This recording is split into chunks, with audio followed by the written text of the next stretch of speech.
با چشمها ز حیرت این صبح نابجای خشکیده بر دریچه خورشید چارتاق بر تارک سپیده این روز پابزای، دستان بسته‌ام را آزاد کردم از زنجیرهای خواب. فریاد برکشیدم اینک چراغ معجزه مردم، تشخیص نیم شب را از فجر در چشمهای کوردلیتان سویی به جای اگر مانده است آنقدر تا از کیستان نرفته تماشا کنید خوب در آسمان شب پرواز آفتاب را.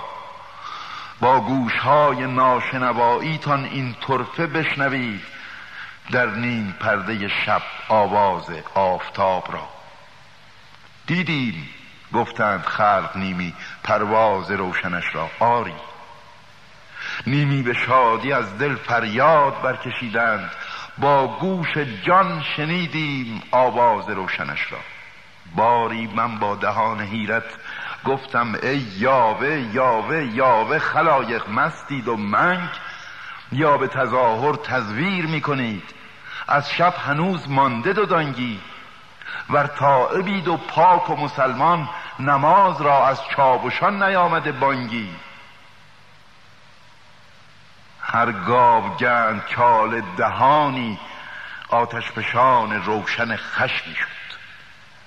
این گول بین که روشنی آفتاب را از ما دلیل می طلبد.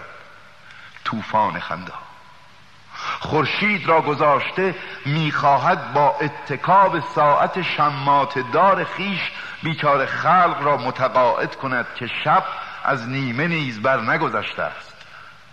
طوفان خنده ها. من درد در رگانم، حسرت در استخوانم، چیزی نظیر آتش در جانم پیچید.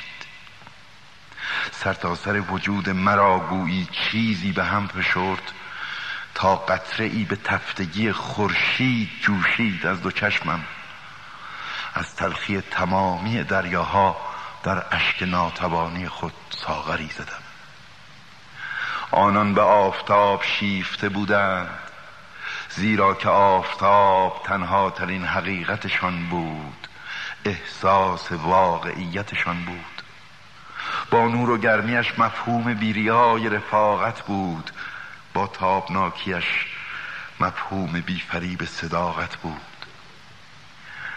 ای کاش می توانستند از آفتاب یاد بگیرند که بی‌دریغ باشند در دردها و شادیهاشان، حتی با نان خشکشان، و کاردهایشان را جز از برای قسمت کردن بیرون نیاورند.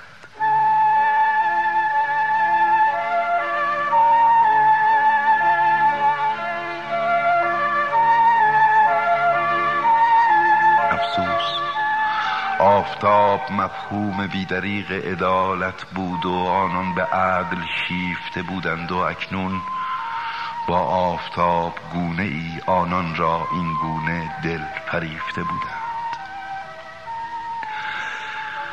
ای کاش می توانستم خون رگان خود را من قطره قطره قطره بگریم تا باورم کنند. ای کاش می توانستم یک لحظه، می توانستم ای کاش بر شانه های خود بنشانم این خلق بیشمار را، گرد حباب خاک بگردانم تا با دو چشم خیش ببینند که خورشیدشان کجاست و باورم کنند. ای کاش.